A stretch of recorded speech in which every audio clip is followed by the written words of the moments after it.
ஹரியானா மாநிலத்தில் பட்டப்பகலில் போட்டித் தேர்வுகளுக்கு தயாராகி வந்த மாணவி மீது இளைஞர் ஒருவர் துப்பாக்கிச்சூடு நடத்திய சம்பவம் அப்பகுதியில் பெரும் அதிர்வலைகளை ஏற்படுத்தியுள்ளது.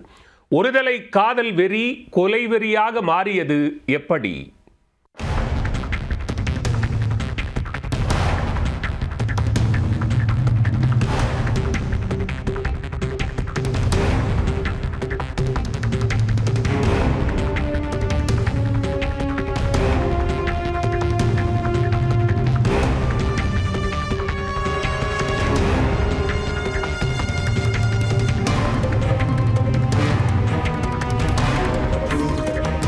ஹரியானா மாநிலம் பரிதாபாத் மாவட்டத்தில் உள்ள பல்லப்பர் பகுதியில் 17 வயது மாணவி போட்டித் தேர்வுகளுக்கு தயாராகி வந்துள்ளார். அதற்காக பயிற்சி வகுப்புகளுக்கு சென்று வந்த அவர் சம்பவத்தன்று பல்லப் நகர் பகுதியில் உள்ள ஷியாம் காலனி வழியாக தனது சகோதரியுடன் நடந்து சென்று கொண்டிருந்தார்.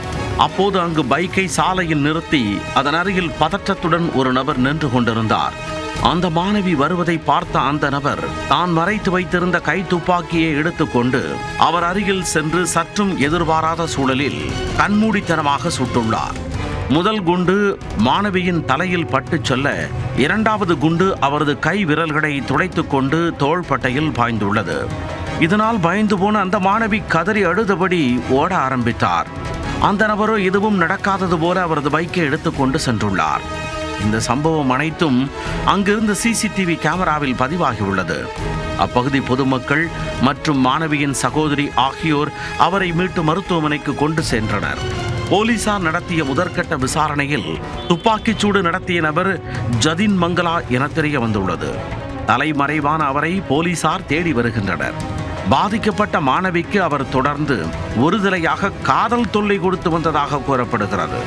ஏற்கனவே துப்பாக்கிச்சூடு நடத்திய நபரின் வீட்டிற்கு சென்று வாக்குவாதம் செய்ததாகவும், அப்போது ஜதின் மங்களாவின் பெற்றோர் கெஞ்சி கேட்டுக்கொண்டதால் போலீசில் புகார் அளிக்காமல் விட்டதாகவும் பாதிக்கப்பட்ட பெண்ணின் சகோதரி தெரிவித்துள்ளார். பட்டப்பகலில் தேர்வுக்கு தயாராகி வந்த மாணவி மீது துப்பாக்கிச்சூடு நடத்தப்பட்ட சம்பவம் அப்பகுதியில் பெரும் பரபரப்பை ஏற்படுத்தியுள்ளது.